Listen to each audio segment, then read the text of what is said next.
સુરતના ring road પર આવેલા ઓવરબ્રિજ પર જાલોદ ડેપોની એક એસટી બસને રોંગ સાઈડથી દોડાવવાનો વિડીયો સોશિયલ મીડિયામાં ભારે રીતે વાયરલ થયો. આ બાદ ગુજરાત એસટી નિગમે કાર્યવાહી કરી બસ ચાલક એસએસ મંડોળને સસ્પેન્ડ કરી દેવામાં આવ્યા છે.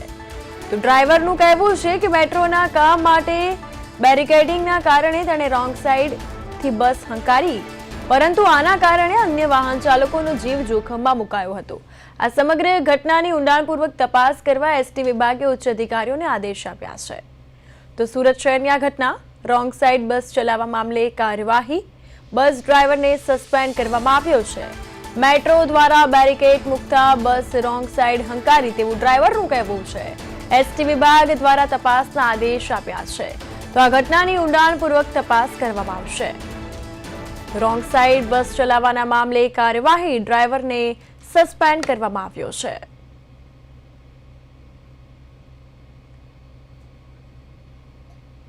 ઘટનાની ઊંડાણપૂર્વક તપાસ કરવામાં આવશે. સુરત શહેરમાં રોંગ સાઈડ બસ ચલાવવા મામલે કાર્યવાહી કરવામાં આવશે. સાથે જ આપણે જણાવીએ તો બસ ડ્રાઈવરને હાલમાં સસ્પેન્ડ કરાયો છે. આ સાથે જ આપણે જણાવીએ તો મેટ્રો દ્વારા બેરિકેડ મૂકતા બસ રોંગ સાઈડ હંકારી તેવું ડ્રાઈવરનું કહેવું થાય છે. એસટી વિભાગ દ્વારા તપાસના આદેશ આપવામાં આવ્યા.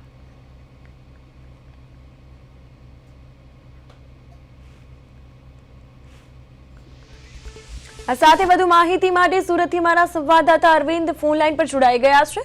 અરવિંદ, સુરત શહેરની આ ઘટના પ્રકાશમાં આવી છે કે જ્યાં રોંગ સાઈડ બસ ચલાવવાનો મામલો, શું વધુ વિગતો? કૃપા, બિલકુલ સુરત શહેરમાં જે રીતે રોંગ સાઈડમાં રિંગ રોડ ખાતે બેફિકરાઈથી સલામત સવારી એસટી અમારી નું સૂત્ર છે, એટલે કે સરકારી બસ જે રીતે ચાલી રહી હતી, એટલે બીજા લોકોના પણ જીવમાં જોખમ મૂકી અને જે રીતે બસ બેફિકરાઈથી હકારવામાં આવી હતી, ત્યારે હવે એસટી વિભાગ દ્વારા મોટી કાર્યવાહી કરવામાં આવી છે અને ડ્રાઈવરને છે તે સસ્પેન્ડ કરવો પડ્યો છે. કારણ કે જે પ્રકારે વિડીયો વાયરલ થયો હતો અને તેમાં જોઈ શકાય છે તે મુજબ રોંગ સાઈડમાં એ પણ પૂર ઝડપે જે રીતે બસ ચલાવી રહ્યા હતા, ત્યારે તેમને અત્યારે ડ્રાઈવરને છે તે વિડીયો વાયરલ અને ખાસ કરીને મીડિયાના અહેવાલ બાદ આખરે ડ્રાઈવરને સસ્પેન્ડ કરવામાં આવ્યો છે. જી અરવિંદ, અહીં ડ્રાઈવરનું કહેવું થાય છે કે મેટ્રોનું કામકાજ ચાલી રહ્યું હતું, બેરિકેડના કારણે તેણે રોંગ સાઈડ બસ હંકારી છે. તેને લઈને કઈ વિગતો? ચોક્કસ, જે રીતે એમના બચાવ માટેનું એક રટણ કહી શકાય, કારણ કે બેરિકેડ લગાવ્યું હતું એટલે બીજા કોઈને નહીં, ફક્ત આમને જ કેમ દેખાણું, એટલે એ પોતાના બચાવ માટેનું એક રટણ છે ફક્ત.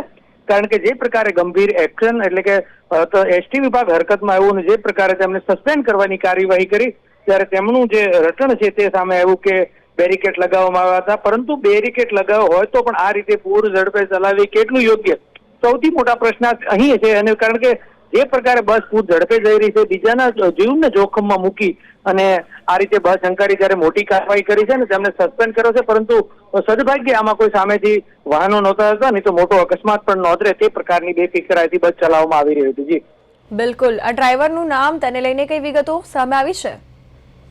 ચોક્કસ, ડ્રાઈવરનું જે નામની વિગતોની સાથોસાથ તેમની એક્શન પણ લેવામાં આવ્યા છે અને જે પ્રકારે એસટી વિભાગ દ્વારા મોટી જે કાર્યવાહી છે તે કરવામાં આવી છે અને તેમને હાલ સસ્પેન્ડ કરવામાં આવ્યા છે. જી બિલકુલ અરવિંદ, તમામ માહિતી બદલ આપનો આભાર.